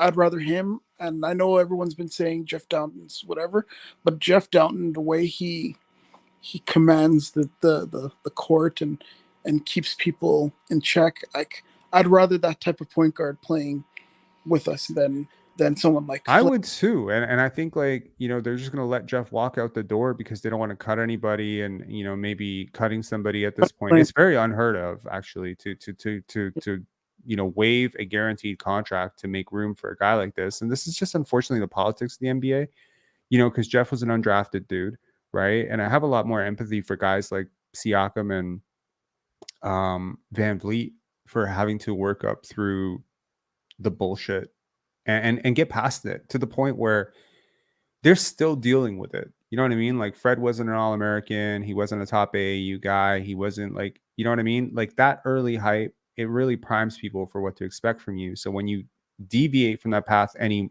which way, it really does sort of put like an uphill battle for you. And guys like Jeff Doughton who bloom a little bit later, it's just harder for them. It's just harder for them to get opportunities. I look at it like a hot chick at a club, like if she's hot and she's got like a zero personality, every dude will at least try to buy her a drink. When she starts talking, and they'll walk away. Hopefully they have some respect, but it's kind of like that. I don't know if that parallel makes a hell of a lot of sense, but I think it made sense in my head when I said it. But it's just like that. And so like I look at guys like Killian Hayes, James Wiseman, Marvin Bagley, Cam Reddish. I look at so many guys who've just been given so many opportunities. With Jalen Suggs, Jalen Suggs with the seasons that he's had, if he was a second rounder, he'd be in China right now. But he was a top 5 pick, so he's gonna get at least one more year in Orlando, and then probably one more contract after this to see if somebody can unlock what was there at Gonzaga. And I'm tempted. I'm like the Raptors should sign Jalen Suggs, see if they can unlock it. That's the whole thing, though. Because you prime your brain to like, this is a top 5 pick. He must be special. But it's like, was Dragan Bender special or was he hyped? And it was a mistake. Was Sheldon Williams special or was it just a mistake? You know what I mean? Sometimes it's just a mistake. And all it is like a sign of where a guy was.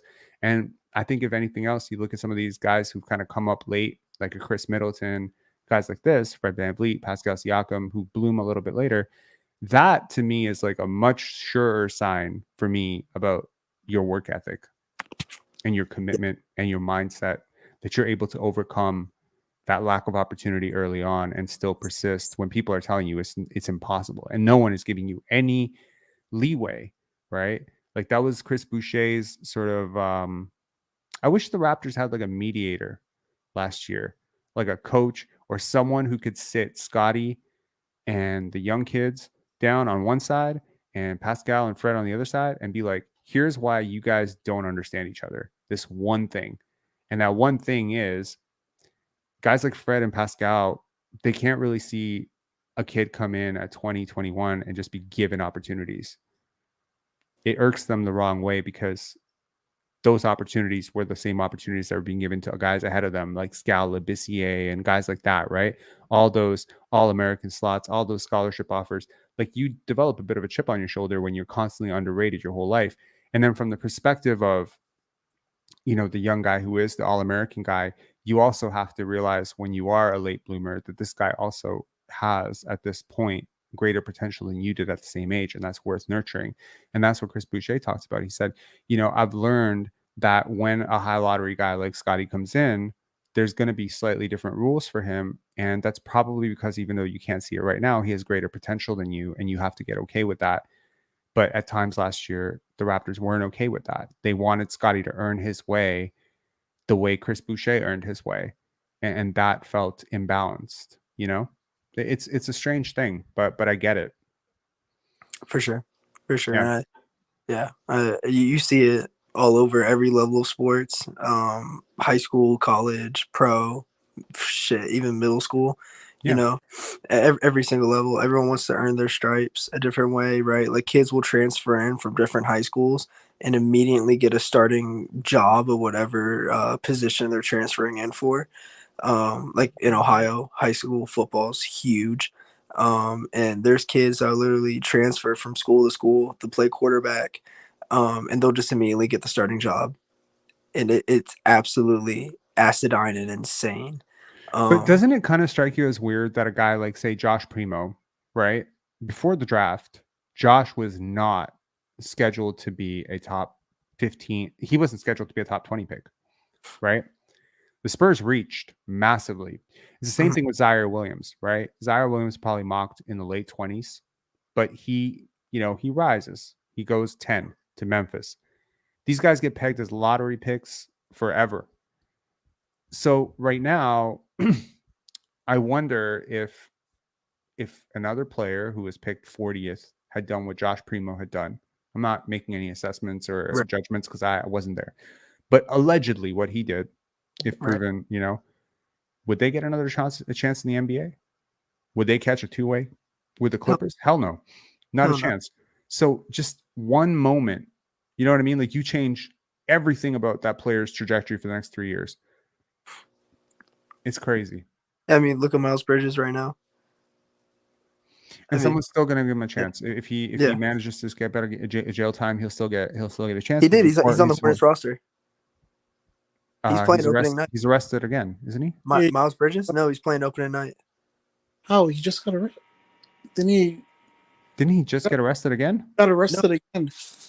I could promise you he was just in the gym yesterday getting up shots at their facility. I saw it on social media. That's crazy because they said he was charged again with. There's no. Maybe I missed something, but still, I mean, they want to keep him around. You can be in the gym and still, potentially be on your way out of the league. Like it is possible. Anyways, I'm curious to know what happens with that, of course. But a hell of a talent, a hell of a player. But yeah, it does. Anyways, great conversation, guys. Touched on a lot of things. I loved all the callers tonight. It's been really a cool discussion. Any closing thoughts about what you're looking for in the final Raptors preseason game? Free Jeff Dowtin. Yeah, me too. Yeah, free Jeff Dowtin. That's all I want, man. Should I just change the name of this channel to Free Jeff Dowtin? That it would throw people. It would throw people off the. This is a Scottie worship channel. Throw them off the scent of that. You might get just saying that Dowtin's better than Fred. Does Darko have social media? He does. Does he have Twitter? I don't know about Twitter, but I know he has Instagram. I followed him for a really long time on Instagram. Okay, we gotta flood his comments. Is it public or private? I don't remember. It might be public. Don't spam him. But yeah. But maybe spam him a little. Anyways, maybe a little. Maybe a couple of free Jeff Doutins will get the message across. Because apparently everything I did last post game, I made 2 videos about how Jeff Dowtin should play. I went on Twitter, I started writing up, and I'm just like, damn it, this channel is just not big enough to make a dent. Because you got a DMP CD today and it didn't make any difference at all. Shit. Gotta work harder, man. Gotta get to the point where, saying something on this channel actually, gets somewhere beyond. But yeah. I think it did last year. It seemed like the media's narrative went with whatever this channel said for some reason. That definitely did happen a lot last year, but I think that was a lot of persistence and a lot of call outs and a lot of tagging and a lot of, blasting this guy and saying anything crazy just to say, Yeah. like I was just like, this guy's a fucking asshole. And he would just be like, what did I say? And it's just like, okay, now that I have your attention, free Jeff Well, Doughton. yeah. I mean, it's also like when things are going wrong, people are going to grasp at straws at anything to make a quote unquote excuse. And so when someone, I mean, not saying you were wrong what you were saying, but when someone's giving them an excuse for why things are going wrong, they're going to kind of grasp onto it. I'm always trying to be the counterbalance, man. I actually like Dennis Schroder. I do. I was a very big proponent, defended him a lot when people were clowning on him for rejecting the alleged deal from the Lakers. Said he's a really good person. It's a really good player. I followed him for a really long time. I try to be balanced as much as humanly possible. So if someone goes like to the extreme left, I always try to go to the extreme right. I'm learning how to navigate that without losing my mind. But like if for instance, if the media's narrative becomes Scottie Barnes is better than Nikola Jokic, you might see me become a Scottie Barnes detractor for a couple of days, just to level it out a little bit and just be like, chill. You know what I mean? Like I'm just trying to keep it balanced. So if you're going far left, I'm going far right. You're going far right, I'm going far left. Like it's just to keep it balanced. If we stay center, everyone's good. It's peace, it's harmony. We can accept Dennis Schroder might live up to being a mid-level exception guy and might be a nice stopgap solution. Cool, no beef. Dennis Schroder is better than Fred VanVleet. Chill. You know what I mean? Like there's degrees and there's levels to this. Anyways, all right, man. Thanks a lot. Have a good one, guys. Andre, anything you're looking for in the next game? I would like to see, Doughton get some minutes. I'd love to see. It's just free Jeff Doughton. Just free Jeff Doughton, and I'd like to see finally Jakob and just kind of see what it's going to be like with that. Other than that, I think we're going into the regular season how we are, and I don't want to see Flynn on this team. So that's it. Before I let you guys go, win total predictions for the season based on what you've seen so far. Lane, I'll start with you. How many games is this team winning? Oh God. I mean, Vegas has a 36.5. Yeah. If what I think should happen happens, 44. Yeah. Okay, cool. That's kind of like right in the middle of my zone of 36 to 48, 40, 49, 50. That's cool. Okay, Andre, you? 43. I don't think they're going to be 43. Seventh in the East. That's what I see. Okay, interesting. All right, man. Have a good night, guys. Take care. Yes, sir. Thanks for calling in. Cheers. Okay, Rank Scrub with the super chat. Thank you so much for the super chat. Thank you to everyone leaving super chats and super chat stickers in the comments. It's super, super nice. And big shout outs to Leanne, who's left like 3 super stickers on the last 3 lives. That really helps a lot. Yeah. Do you feel like the team is physical enough? Yes, I do actually. But I'm curious to know why you don't, or where you think they could be more physical. I mean, every team can be a little bit more physical, but I think Scottie's really physical. I think OG is really physical. I think they're getting in people's faces. I didn't talk about it, but I liked, Dennis Schroder kind of giving Kobe White a piece of his mind. Like, who the fuck are you? I was waiting for Scottie to go viral again with a "you is not him" thing, but it didn't happen this year. So yeah, it's funny. I'll share a funny thing with you guys. Nothing personal, but I haven't been playing NBA 2K for a real long time. And I fired it up this morning because I had some time and I was just like, yo, let me play some 2K. Let me fire up my GM mode and see how this team is going to do. Yes, I did waive Malachi Flynn. I did. No one would take him. They wouldn't give me a second round pick for him. So I waived him and signed somebody else. So anyways, I played the season out. I got 3 weeks in. You won't believe Scottie was leading the league in assists because Nikola Jokic was out. He had a pinched nerve or something. So Jokic and I think Harden were both out for some reason. And some of the high assist guys, I think Tyrese Halliburton was out as well, missed some time. So Scottie ended up leading the entire league in assists with 8.7 for the first 3 weeks. I think the Raptors started 11-9 or 11-10 in my simulation, which is pretty much, kind of what we were expecting, like hopefully tread water. I also found that now I did try to trade Pascal Siakam. It's not easy. It's not easy to find a trade partner for him. I understand I'm talking 2K and not real life, but sometimes, it's pretty realistic, just to get a grasp on what's available out there. And it's like, unless you're willing to take back a really bad contract with a whole bunch of picks and a couple of young players, there really isn't a lot. There isn't like a 2-for-1 or 3-for-1. Like, consider a deal like Mikal Bridges and Cam Johnson. That would be a freaking fantastic, offer. But that's the offer you get for Kevin Durant. It's not the offer you got for Pascal Siakam. And so that type of offer, without all the draft picks, even like no frills needed, no draft picks needed, give us Mikal Bridges. I think some people are this desperate at this point to trade Pascal Siakam. They say, fuck the picks, forget Cam Johnson. Give me Mikal Bridges 1-for-1. I'll take up. I think it's possible for a fan base to go too far, too far extreme to correct again, because last year the media was talking about Pascal Siakam top 5, Pascal Siakam MVP. And I think a lot of us took issue with that because we're watching a player that isn't that. But it's ironic. Fred VanVleet brought it up once where he's talking about, you go from overrated to underrated to overrated sometimes, and it's hard to find the middle in the truth. I think the truth is that Pascal Siakam is worth a max contract. I think the truth is he's a really good player. And if he buys in and spaces the court, he's doing everything you ask him to do. If he buys in defensively, if he lowers his usage, if he stops holding the ball, he has a ton of advantages. I liken him to a better version of Lamar Odom. He's a very good player to have on your team and not one that grows on trees. Tall playmakers are the vibe in the NBA. If you haven't been able to tell from the last 3 to 4 drafts, from Chet Holmgren to Victor Wembanyama to Paolo Banchero, like everyone is going for tall guys who can create. You have 2 of them. I think you should try to build something around that, because it seems like other teams are trying to build around their tall guys who can play make. And, it might be short-lived because you feel like the timelines between Scottie and Pascal are off. But my view on this is always to be fair. Like, try to be fair. If someone is extending a hand, don't slap the hand away.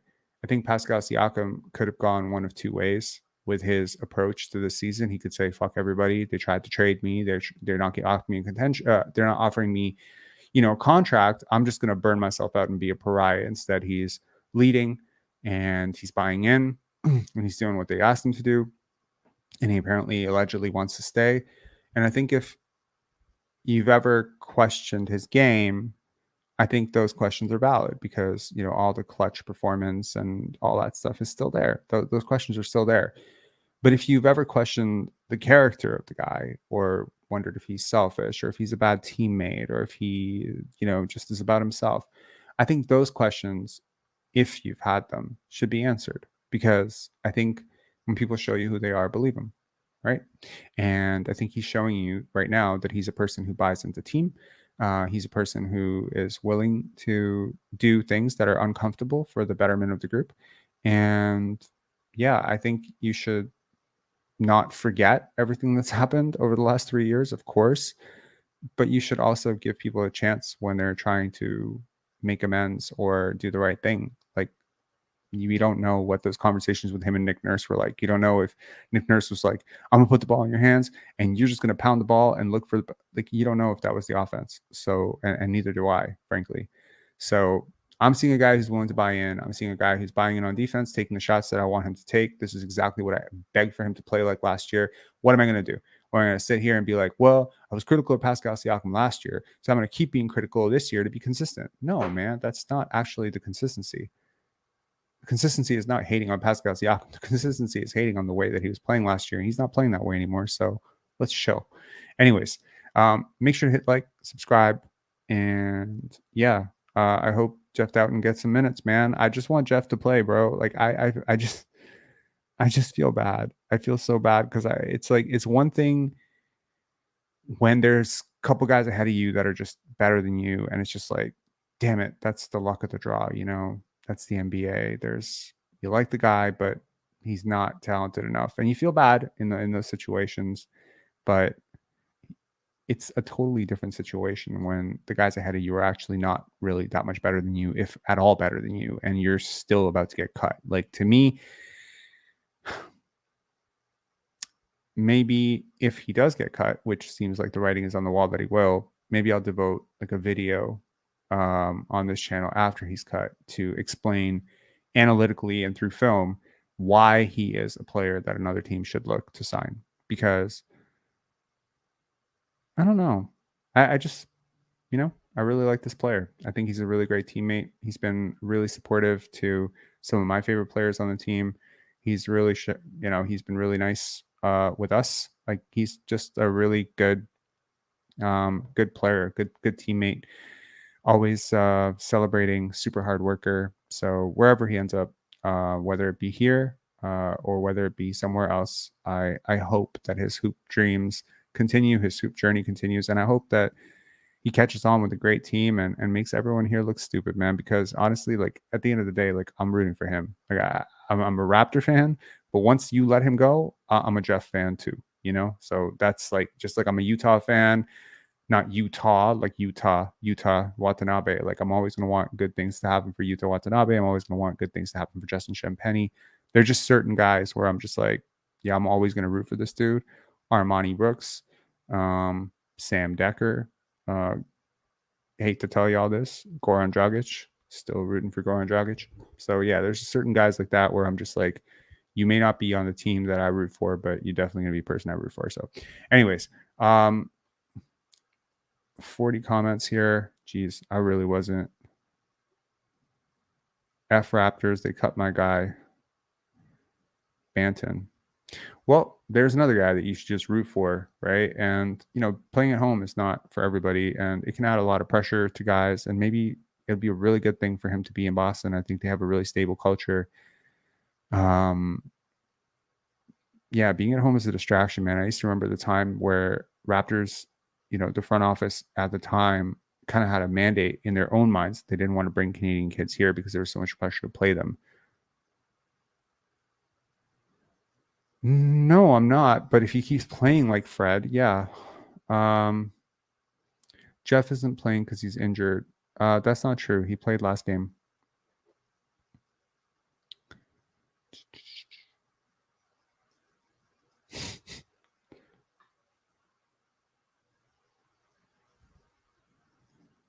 I got a PS4 recently. Not really a gamer though. What's the best recent and still supported with updates 2K game? I don't know. Probably 2K22. I mean, it's not really updates. Like, if you're getting roster updates and stuff, I doubt that. But you can definitely make your own roster, or you can update it, or there's like an entire place where people upload their rosters, and you can just fix it. If you've seen some of the player models for like Christian Coloco and some of the typos in some of those roster builds, it's crazy.